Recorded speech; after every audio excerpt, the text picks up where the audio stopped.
नमस्कार दोस्तों अमेरिका ने जिस तरह से अटैक किया है वेनेजुएला के ऊपर, इसका बड़ा असर होने वाला है। देखिए, जरूरी नहीं है कि वेनेजुएला अभी करेंटली बहुत ज़्यादा ऑयल प्रोड्यूस कर रहा हो, लेकिन फ्यूचर सिनेरियोज को देखते हुए यहाँ पर ऑयल के ऊपर, गोल्ड के ऊपर, स्टॉक मार्केट के ऊपर काफ़ी ज़्यादा असर हो सकता है। ये आप देख सकते हो खबर, US attacks Venezuela, what does it mean for gold, silver, crude oil prices and Indian stock market. इसको थोड़ा सा हम डिटेल में चर्चा करेंगे कि एग्जैक्टली किस तरह से चीज़ें रिएक्ट करती हैं। अगर कहीं पर वॉर छिड़ता है तो इसका असर किस तरह से गोल्ड के ऊपर, ऑयल के ऊपर, बाकी चीजों पर आता है, ताकि आपको एक क्लियर पिक्चर मिल जाएगी। चलिए शुरुआत करते हैं, लेकिन उससे पहले आप सबको बता दूं, आज लास्ट डेट है हमारे स्टडी आईक्यू के न्यू ईयर सेल का, जहां पर 50% का फ्लैट डिस्काउंट और सभी कोर्सेज के ऊपर डबल वैलिडिटी मिल रही है। जैसे 2027 का हमारा जो बैच है, इसमें प्रीलिम्स, मेंस, इंटरव्यू सब कुछ की तैयारी कराई जाती है और 18 बुक्स का पूरा सेट आपके घर पर भेजा जाता है।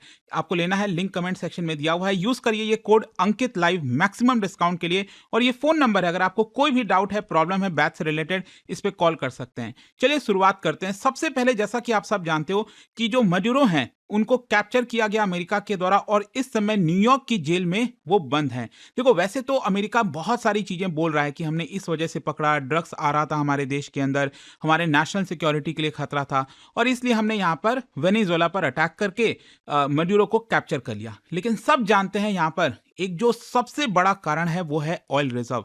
देखिए, दुनिया का सबसे ज्यादा ऑयल रिजर्व वो आपको वेनेजुएला में देखने को मिलेगा। सऊदी अरब भी, इसमें ध्यान रखिएगा, सेकंड नंबर पर आता है। दुनिया में बताया जाता है कि आज के डेट में करीब 1.73 ट्रिलियन बैरल्स का ऑयल रिजर्व है। हो सकता है आगे चलकर कुछ जगह और निकल जाए, लेकिन आज की हम बात कर रहे हैं, और इसमें से वेनेजुएला के पास 300 से ज्यादा बिलियन बैरल्स आपको ऑयल रिजर्व देखने को मिलेगा। हाँ, ये बात सही है कि उतना वो प्रोडक्शन नहीं कर पाता, उसके कई कारण है, सैंक्शंस लगा हुआ है, टेक्नोलॉजी नहीं है। खैर, यहां पर आपको मैं एक और चीज बता दूं कि वेनेजुएला में जो इंस्टेबिलिटी आई है, अब इसकी वजह से समझ नहीं आ रहा था कि क्या होगा, कौन प्रेसिडेंट बनेगा।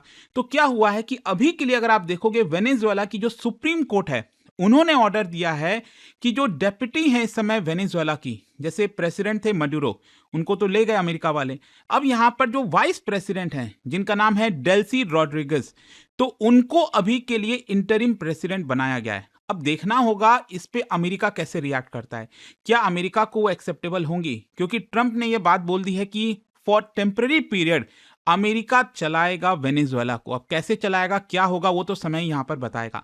खैर, हम यहां पर बात कर रहे हैं कि वेनेजुएला की वजह से इसका असर क्या होगा, ये जो क्राइसिस हुई है, अटैक हुआ है।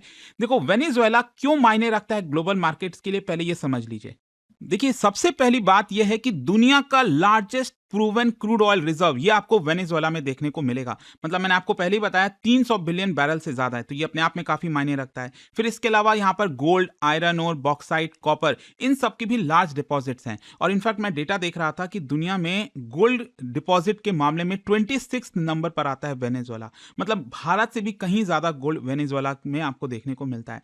और इसकी लोकेशन, जोग्राफिकल लोकेशन आप देखोगे कैरेबियन एनर्जी के मैप में, तो यहां पर आपको काफी ज्यादा इसकी मायने देखने को मिलेंगी। सो इवन दो वेनेजुएला आज के डेट में उसका जो करंट प्रोडक्शन है ऑयल का शायद उतना ज्यादा नहीं है, लेकिन क्योंकि इसका पोटेंशियल है फ्यूचर में, और इसलिए इसका ज्यादा इंपैक्ट हो सकता है। देखो, मार्केट क्या है ना, वो सिर्फ करंट आउटपुट को नहीं देखता, ये फ्यूचर को भी देखता है कि क्या असर होगा। तो यहां पर अगर हम बात करें कि ऑयल प्राइसेस कैसे काम करते हैं जियोपॉलिटिकल शॉक के दौरान, तो बेसिकली 3 चीजों पर आपको देखना चाहिए। सबसे पहला है एक्चुअल सप्लाई डिसरप्शन, कि अभी एक्चुअल में क्या कोई सप्लाई डिसरप्शन हुआ है। नहीं, ऐसा नहीं है, क्योंकि अगर मान लो, अगर मैं कहूं कि आज के डेट में सऊदी अरब, अगर उसके ऊपर अटैक हुआ, तो सऊदी अरब तो बहुत ज्यादा प्रोडक्शन करता है ना, उतना तो आज के डेट में वेनेजुएला नहीं करता है। कितना करता है मैं आपको बताता हूं। देखिए, क्या है कि वेनेजुएला हर दिन 9 लाख बैरल्स पर डे जो है क्रूड ऑयल प्रोड्यूस करता है, और इसमें से लगभग 7,65,000 बैरल्स ये आपका एक्सपोर्ट करता है, जिसमें इसका थर्ड फोर्थ अगर आप देखोगे तो अकेले चाइना को एक्सपोर्ट करता है, फिर बाकी बाकी छोटे छोटे देशों को देखने को मिलेगा। तो यहां पर एक्चुअल डिसरप्शन शायद उतना नहीं है। हाँ, सबसे बड़ा डर है फ्यूचर डिसरप्शन का, क्योंकि देखो, मार्केट ये सोच के चलता है कि आज के डेट में वेनेजुएला के पास सबसे ज्यादा रिजर्व है, तो आज उतना प्रोडक्शन नहीं कर रहा है, लेकिन कल के डेट में तो करेगा ना। अगर कल भी प्रोडक्शन नहीं हुआ, वहां से नहीं निकला, तो यहां पर ऑयल शॉक आएगा, प्राइसेस में प्रॉब्लम होगी, फिर पॉलिटिकल रिस्क प्रीमियम भी होता है। तो यूएस का जो अटैक है, इसकी वजह से कई खतरे हैं। यहां पर सिविल वॉर का खतरा है, अनसर्टेनिटी है कि आखिरकार वेनेजुएला का जो ऑयल इंफ्रास्ट्रक्चर है वो कौन कंट्रोल करेगा, और रिटेलिएशन हो सकता है। चाइना, रशिया, अगर ये सब रिटेलिएट करेंगे तो और खतरा बढ़ जाएगा। तो शॉर्ट टर्म में अगर मैं आपको बताऊं तो प्राइसेस थोड़े बढ़ सकते हैं यहाँ पे, कोई बहुत ज़्यादा नहीं, क्योंकि मैंने आपको बताया यहाँ पर प्रोडक्शन उतना ज़्यादा नहीं है। हाँ, रिस्क प्रीमियम भी ऐड होता है इसके अंदर, जो ट्रेडर्स हैं, तो मे भी थोड़ा सा प्राइसेस बढ़ जाएगा और फ्यूचर मार्केट प्राइस अनसर्टेनिटी रहेगी। लेकिन सबसे बड़ा सवाल है मीडियम टर्म का। मीडियम टर्म और लॉन्ग टर्म में क्या होगा? देखो, ये अल्टीमेटली यूएस के ऊपर डिपेंड करेगा कि यूएस जो कंट्रोल कर रहा है वो प्रोडक्शन को स्टेबलाइज करेगा कि नहीं। अगर प्रोडक्शन स्टेबलाइज होता है तो प्राइसेस गिर सकते हैं और चीजें नॉर्मल हो सकती हैं, लेकिन अगर डिसरप्शन आया प्रोडक्शन में तो फिर प्राइसेस हाई रहेंगे। तो ये चीज आपको थोड़ा सा ध्यान में रखना है। और इसमें यही है कि देखो, ऑयल प्राइसेस हैं, it rise not because Venezuela supplies more oil today but because market fear losing control over tomorrow's oil. यही जो मैं आपको बार बार कह रहा हूं। जहां तक सवाल है गोल्ड का, तो देखो, गोल्ड जो है, अगेन इसका काफी लोग इसको वॉच करते हैं कॉन्फ्लिक्ट के दौरान। तो गोल्ड क्या है, किसी सरकार के ऊपर डिपेंडेंट नहीं है, कौन सी सरकार आ रही है, जा रही है। अल्टीमेटली ये देखना होता है कि जब भी कहीं पर वॉर हो रहा है, रिजीम चेंज हो रहा है, मिलिट्री इंटरवेंशन हो रहा है, ग्लोबल ऑर्डर को बड़ा खतरा है, तो इन्वेस्टर्स उस केस में क्या करते हैं, अपना पैसा गोल्ड की तरफ मूव करते हैं। तो इस केस में क्या है कि यूएस ने अगेन एक सॉवरेन कंट्री के ऊपर अटैक किया है। ध्यान रखिएगा, ये इलीगल है, क्योंकि ना तो यूएन से कोई परमिशन मिला, ना सिक्योरिटी काउंसिल से। मतलब जिस तरह से यूएन अमेरिका ने किया है, भले अमेरिका कितना भी कह दे कि उसको ड्रग का खतरा था, ये प्रॉब्लम थी, इसलिए हम कर रहे हैं, लेकिन है तो ये लीगल। तो यहां पर आप सॉवरेन कंट्री के ऊपर अटैक कर रहे हो। चाइना, रशिया, लैटिन अमेरिका, ये इनका बैकलैश हो सकता है, ग्लोबल इंस्टेबिलिटी आ सकती है, उसका डर है। तो इन सारे केसेस में गोल्ड की डिमांड बढ़ती है और गोल्ड के प्राइसेस बढ़ सकते हैं। अब आप जानते हैं ऑलरेडी गोल्ड के प्राइसेस पिछले 2-3 वर्षों में काफी ज्यादा बढ़े हैं, मे भी शायद अब यहां से और फर्दर बढ़ जाए। जहां तक सिल्वर का सवाल है, देखो, सिल्वर भी एक प्रीसियस मेटल है जस्ट लाइक गोल्ड, लेकिन इसमें एक चीज ये है कि ये इंडस्ट्रियल मेटल भी है, ये इलेक्ट्रॉनिक्स में, सोलर पैनल्स में भी इस्तेमाल होता है। तो यहां से सिल्वर भी इंक्रीज हो सकता है, लेकिन ध्यान रखिएगा सिल्वर और ज्यादा वॉलेटाइल होता है गोल्ड के मुकाबले। अगर आप देखोगे सिल्वर के प्राइसेस ज्यादा तेजी से बढ़ते हैं और उतनी ही तेजी से गिरते भी हैं।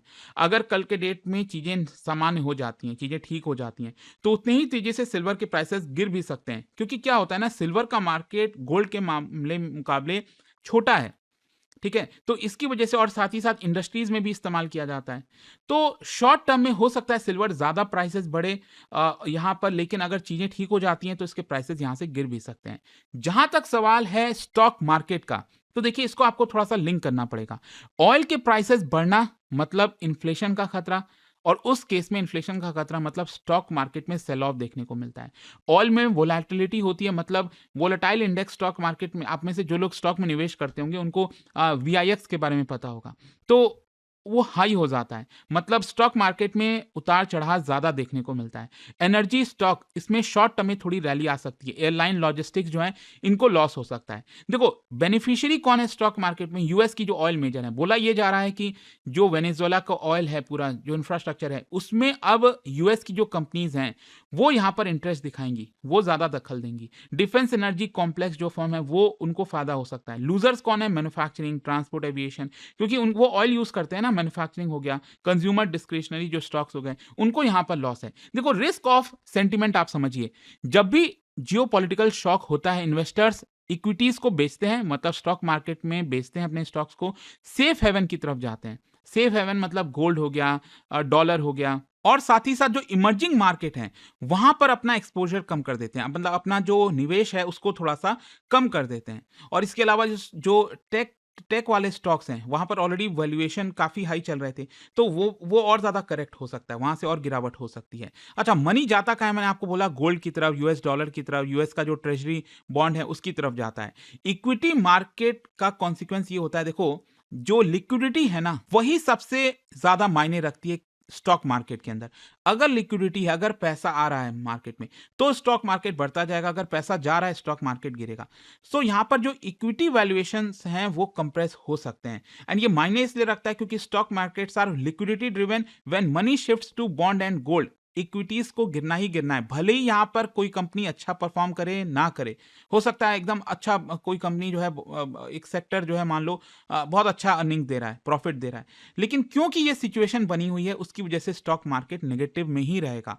तो और इसके अलावा देखिए, जो मैं आपको बोल रहा था ना, जो इमर्जिंग मार्केट्स हैं उन पर और ज्यादा चोट लगती है, वो और ज्यादा नेगेटिव में रहते हैं। जो इन्वेस्टर्स हैं वो इमर्जिंग मार्केट को हाई रिस्क एसेट की तरह देखते हैं, और यूएस डॉलर बढ़ेगा मान लो, तो इसका मतलब क्या हुआ कि जो बाकी के करेंसीज हैं वो कमजोर रह रहे हैं डॉलर के मुकाबले, जो फॉरेन पोर्टफोलियो इन्वेस्टर्स हैं उस केस में क्या करते हैं, अपना पैसा पुल आउट करने लगते हैं। तो इसका रीजनल इफेक्ट देखिए, लैटिन अमेरिका मतलब जो साउथ अमेरिका है बेसिकली, वहां पर डायरेक्ट एक्सपोजर है इसका, ये जो अटैक हुआ है, तो वहां पर वोलेटिलिटी ज्यादा होगी। जहां तक एशिया और अफ्रीका का सवाल है, वहां पर इनडायरेक्ट इंपैक्ट होगा बिकॉज ऑयल प्राइसेस की वजह से, कैपिटल फ्लोज की वजह से।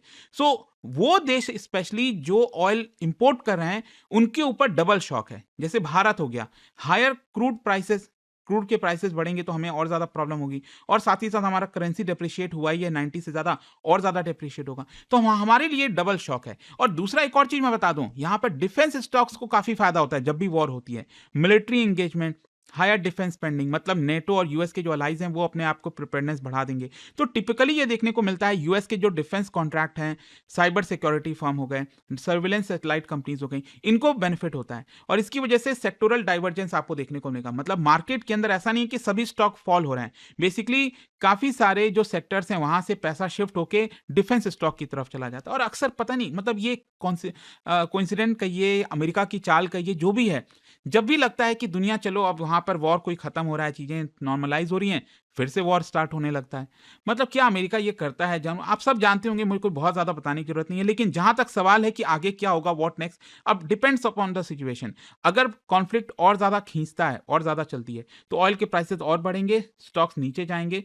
जहां तक सवाल है कि अगर प्रॉक्सी वॉर छिड़ जाता है, इसकी वजह से रशिया, चाइना, ये सब भी कुछ जाते हैं, तो ऑयल के प्राइसेस और ज्यादा डबल ट्रिपल हो सकते हैं, स्टॉक्स और ज्यादा नीचे जा सकते हैं। मे भी शायद चीजें स्टेबलाइज हो जाएं, ठीक हो जाएं, तो शायद उतना असर नहीं होगा। बट आई होप कि इस वीडियो के थ्रू आपको ओवरऑल इंपैक्ट समझ में आ रहा होगा कि वेनेजुएला क्राइसिस एग्जैक्टली इसका इंपैक्ट क्या होगा। और जाने से पहले एक इंटरेस्टिंग क्वेश्चन, देखो हम ऑयल की बात कर रहे हैं ना, हम कह रहे हैं कि वेनेजुएला में सबसे बड़ा रिजर्व है। क्या आप बता सकते हो वेनेजुएला के कौन से फिजियोग्राफिक रीजन में, इनमें से कौन सा ऐसा रीजन है जहां पर सबसे ज्यादा वर्ल्ड का लार्जेस्ट प्रूवन ऑयल रिजर्व है? उसका राइट आंसर आप सब जानते हैं, मेरे इंस्टाग्राम पर तो मिलेगा ही, वहां पर अगर आप नहीं, कोई बात नहीं, टेलीग्राम से ले सकते हैं इसका सही उत्तर।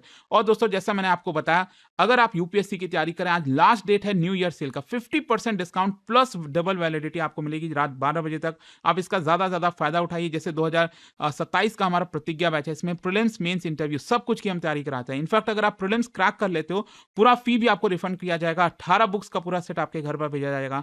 Use this code Ankit live maximum discount के लिए, और ये फोन नंबर है, यहां पर आप कॉल करिए, मेरी टीम आपको अच्छे से गाइड कर देगी।